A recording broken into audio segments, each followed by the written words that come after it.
They say the forest remembers.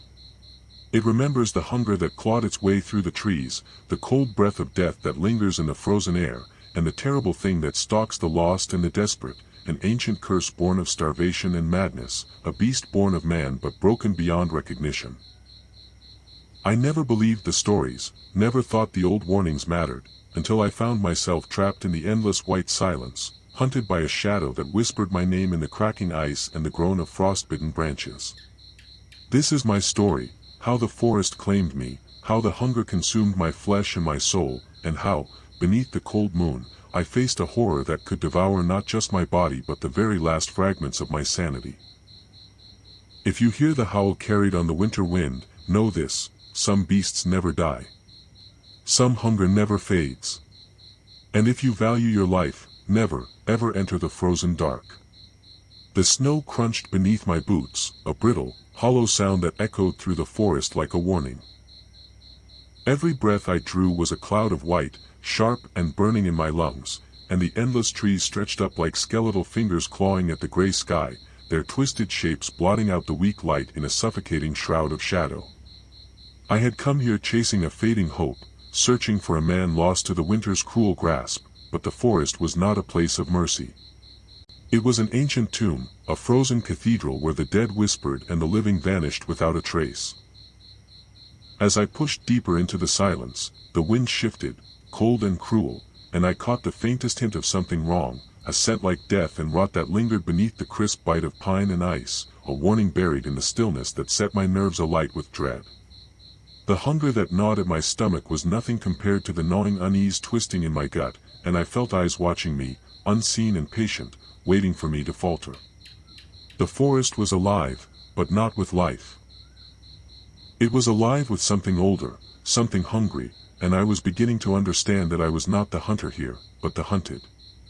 The trees closed in like a coffin as I stumbled over frozen roots, my hands scraping the rough bark in desperate attempts to steady myself, and when I finally caught sight of the clearing, my blood ran cold, not from the biting frost, but from the sight that greeted me. There, etched into the snow and frozen earth, were the marks. Deep, ragged gouges that looked like claws, soaked in dark crimson that shimmered unnaturally even in the pale light. The scent of blood was thick and sickening, and beneath it was something fouler, something ancient and corrupt that twisted my stomach into knots. I knelt and pressed my fingers into the crimson ice, the cold burning like fire, and I knew then that I had crossed into a realm where the rules of man no longer applied. The hunger inside me screamed for me to flee, but something darker, deeper, held me in place, a terrible fascination with the thing that left these marks, something that whispered promises of power and death intertwined. That night, as the cold crept beneath my skin and the shadows pressed against my window like fingers, I heard the first howl, a sound like a broken scream torn from the throat of the damned. And I realized with a crushing certainty that whatever hunted these woods was closing in on me.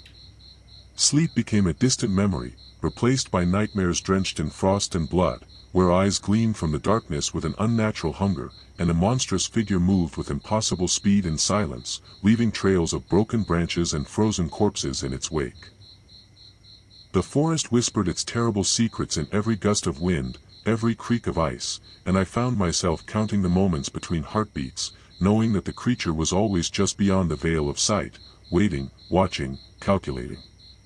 My reflection in the cracked glass of my cabin's window was a stranger's face, pale and gaunt, eyes hollow with fear and exhaustion, lips cracked and stained with blood, and yet beneath the terror was a spark of defiance. I could not give in.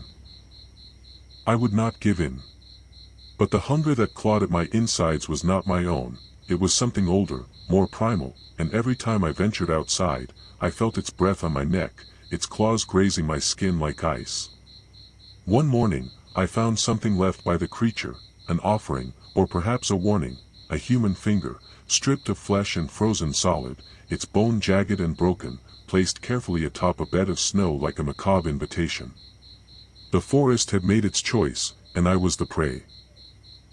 Madness seeped into my mind like a slow poison as the days bled into nights, and the boundary between hunter and hunted blurred until I could no longer tell which I was.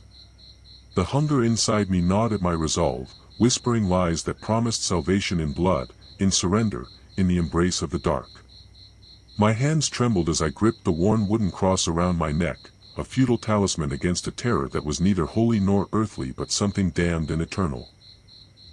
The creature came for me in the blackness, a blur of bones and fur and antlers dripping with blood and malice, and its eyes were pools of endless hunger, reflecting the frozen wasteland and the broken remnants of my sanity. It spoke without words, an ancient voice carried on the wind, a promise of death and rebirth intertwined, and I knew then that I was caught in a cycle older than man, older than the forest itself, a dance of blood and shadow from which there was no escape. I tried to run, to fight, to cling to the remnants of my humanity, but the frostbite of fear had settled deep in my bones, and every step took me closer to the abyss.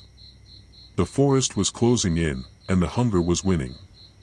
The night I lost everything, I stood on the edge of a frozen lake, the moon casting pale silver light across the cracked ice and the bloodstains frozen beneath its surface. The hunger inside me screamed louder than ever, a primal roar that drowned out reason and memory, and I felt the creature's breath on my neck, cold, wet, and reeking of death. The attack was a blur of pain and fury, claws rending flesh, teeth breaking bone, and the terrible, wet sound of blood pouring like rivers in the frozen dark. I fought with every shred of strength left in me, but the creature was relentless, an unholy force born of starvation and madness, and as I fell to the ice, I felt the hunger claim me, consuming not just my body but the last spark of my soul. When I awoke, the world was different, shadows deeper, the cold sharper, and my senses twisted into something both terrible and sublime. I was no longer just a man but a vessel of the hunger, part of the endless cycle of death and rebirth that ruled the forest, a predator bound by blood and curse to roam the frozen dark forevermore. The hunger was not just outside me, it was inside me, clawing at my heart and mind, a savage beast awakened beneath my ribs. My thoughts fractured, torn between the last vestiges of my humanity and the monstrous urges that pulsed with every beat of my cursed heart. The mirror reflected a creature I barely recognized, skin stretched taut over sharpened bones, eyes glowing faintly with an unnatural light, and a mouth filled with teeth sharp enough to rend flesh from bone in a single bite. I could feel the forest calling to me, the ancient hunger singing a lullaby of madness and power, and every step I took was both a surrender and a battle. The villagers whispered of the Wendigo, a spirit of starvation and death, a curse born from the darkest hunger of man, and I knew with a terrible clarity that I was no longer separate from that nightmare, I was it. The nights became a symphony of blood and shadow, each kill a twisted sacrament, and the forest grew darker still, swallowing me whole in its endless hunger. I wandered the wilderness, a creature torn between worlds, chasing shadows and memories that slipped like smoke through my fingers. The hunger was a constant drumbeat beneath my ribs, a savage echo that demanded sacrifice and death. I could no longer trust my own reflection, my own mind, for the Wendigo was a parasite as much as a predator, a dark god that feasted on despair and madness. In a clearing lit by the sickly glow of the aurora, I found an altar of bones and ice, relics of those who had fallen before me, victims and hunters alike, caught in the endless dance of curse and blood. I knelt and pressed my hands to the frozen earth, feeling the pulse of ancient sorrow and rage beneath my fingertips, and I whispered a prayer for release, a prayer I knew would never be answered. The forest howled around me, a choir of lost souls and ravenous shadows, and I embraced the frozen heart of my curse, knowing that I was doomed to roam these woods forever, a beast born of hunger and death. If you read these words, know that I am no longer the man who wrote them, but a shadow trapped in the endless winter, a hunger that can never be sated, a Wendigo bound by blood and madness to stalk the frozen dark. The forest remembers, and it will find you if you venture too deep, if you listen to the whispers carried on the wind, if you chase the silence beyond the trees. Do not seek the hunger. Do not follow the shadow. For once you hear its call, once you taste the cold bitterness of despair, there is no turning back. The night is eternal. The hunger is endless. And the forest never forgets. Beware the frozen dark, because some beasts are born of man, but they do not die like men.